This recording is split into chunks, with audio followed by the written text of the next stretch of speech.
हाँ तो dear students, हम लोगों ने वीडियो नंबर 3 में क्या डिस्कस किया था?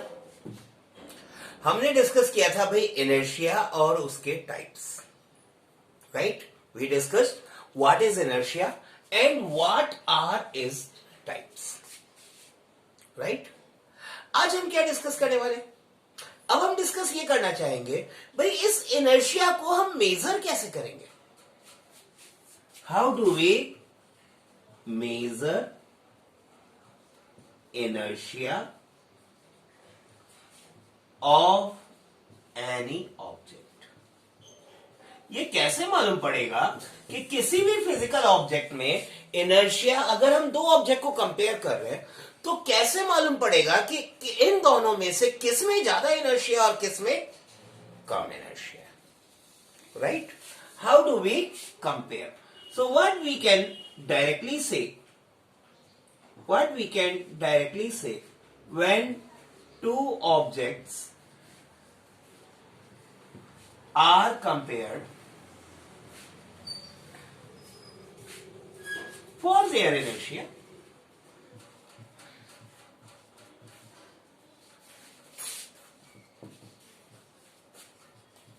then the object having more mass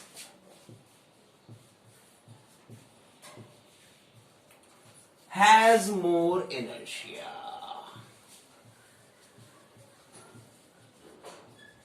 देखो भाई, बड़ी सिंपल सी बात है, इनर्शिया किसी भी ऑब्जेक्ट का मेजर करना है तो उसका मास कंपेयर कर लो। जितना ज्यादा मास उतना ज्यादा इनर्शिया, जितना ज्यादा ऑब्जेक्ट का मास उतना ज्यादा इनर्शिया। अब आप कहोगे सर हम कैसे मान लें?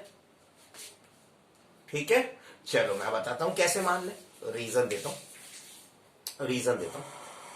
देखो भाई, बड़ी सिंपल सी बात, इनर्शिया है क्या? प्रॉपर्टी और टेंडेंसी टू अपोज चेंज। ठीक है, कोई भी चेंज हो रहा है किसी भी ऑब्जेक्ट में, रेस्ट से बैठी है, रेस्ट में बॉल आराम से बैठी हुई है। अब इस बॉल को मोशन में लाने के लिए मुझे अगर ज्यादा फोर्स लगाना पड़ेगा तो इनर्शिया ज्यादा है, क्योंकि वो अपोजिशन उतना ही ज्यादा कर रही है। अगर मुझे कम फोर्स लगाना पड़ रहा है तो इनर्शिया कम है। इसका मतलब ये हो गया भैया, टेबल टेनिस बॉल मोशन में लाने के लिए बहुत कम जोर चाहिए, क्रिकेट सीजन बॉल मोशन में लाने के लिए बहुत ज्यादा जोर चाहिए। तो किसका इनर्शिया ज्यादा हुआ? क्रिकेट की सीजन बॉल का। दैट मीन्स heavier objects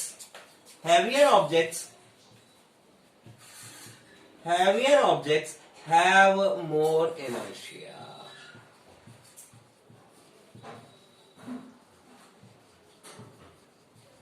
जो ऑब्जेक्ट जितना ज्यादा मास कैरी कर रही है, जितना ज्यादा उसमें अमाउंट ऑफ मैटर है, उतना ही ज्यादा inertia.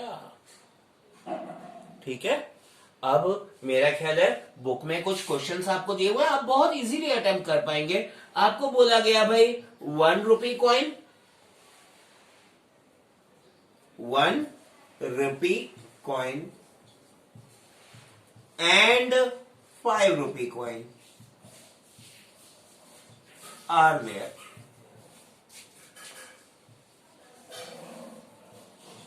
Which has more inertia? मास किसका ज्यादा? 5 रुपी कॉइन का। A bus and a train with, चलो, 5 कंपार्टमेंट्स।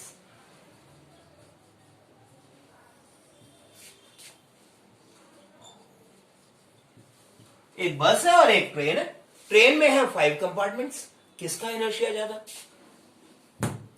ट्रेन विद 5 कंपार्टमेंट्स, इसका इनर्शिया ज्यादा। क्यों ज्यादा? मास ज्यादा है भाई, मास ज्यादा है। एक बस खड़ी है और एक ट्रेन खड़ी है, दोनों रेस्ट में है, दोनों को मोशन में लाने के लिए हमें जो अमाउंट ऑफ एफर्ट लगाने पड़ेंगे, जो अमाउंट ऑफ फोर्स लगाना पड़ेगा, वो ट्रेन के लिए ज्यादा होगा, बस के लिए कम होगा। या मूविंग ट्रेन है विथ 5 कंपार्टमेंट्स और एक मूविंग बस है, दोनों को मोशन से रेस्ट में लाने के लिए हमें कितना फोर्स लगाना पड़ेगा? बस के लिए कम, ट्रेन के लिए ज्यादा। तो ट्रेन के पास हुआ इनर्शिया ज्यादा और बस के पास हुआ इनर्शिया कम। बड़ी आसान सी बात है। मतलब इनर्शिया मेजर करना है तो क्या मेजर करोगे? क्या मेजर करोगे?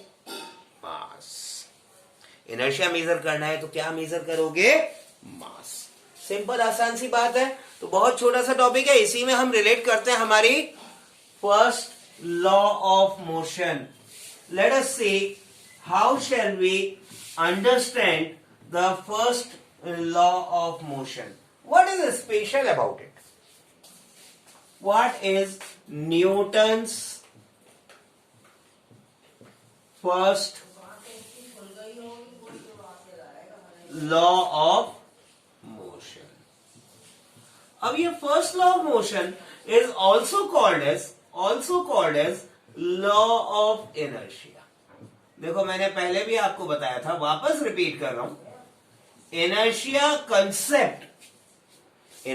का कंसेप्ट सर गैलीलियो ने दिया, right? It was given by Galileo Galilei. But the laws of motion were formulated by Sir Isaac Newton.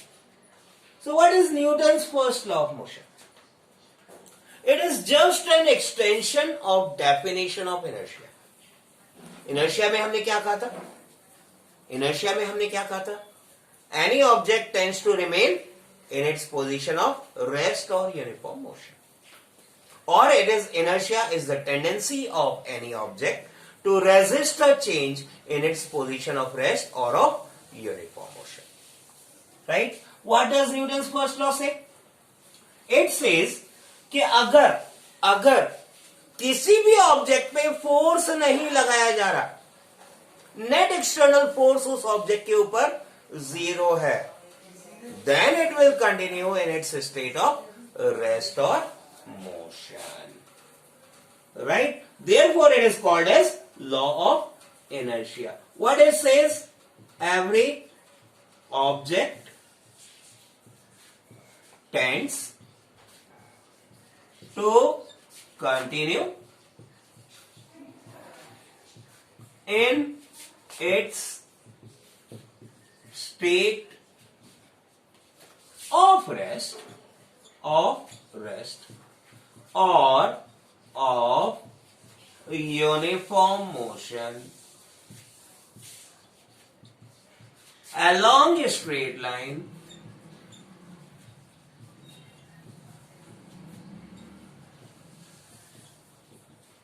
until means जब तक, until an external unbalanced force is applied on it.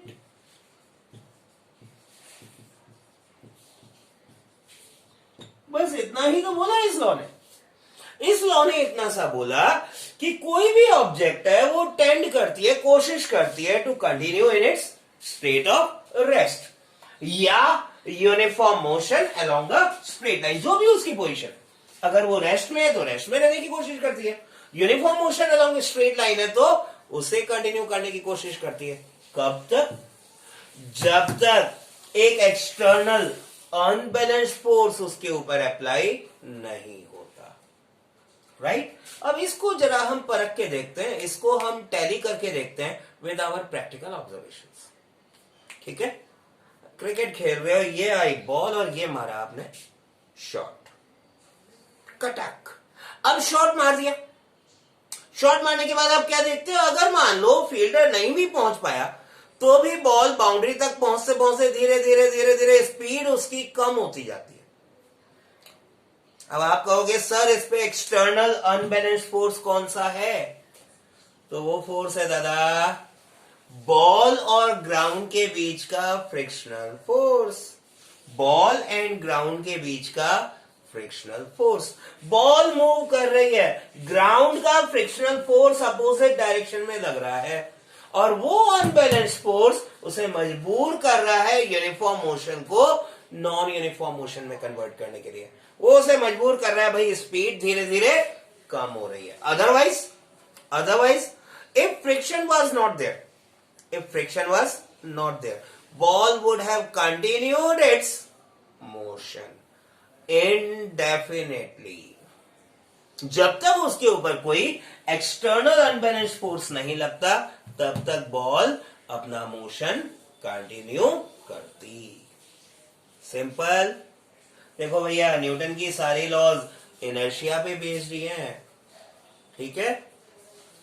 The ultimate law is second law, that will see. But inertia की understanding जब तक नहीं होगी तब तक cause of motion समझ में नहीं आएंगे। So I am sure first law is very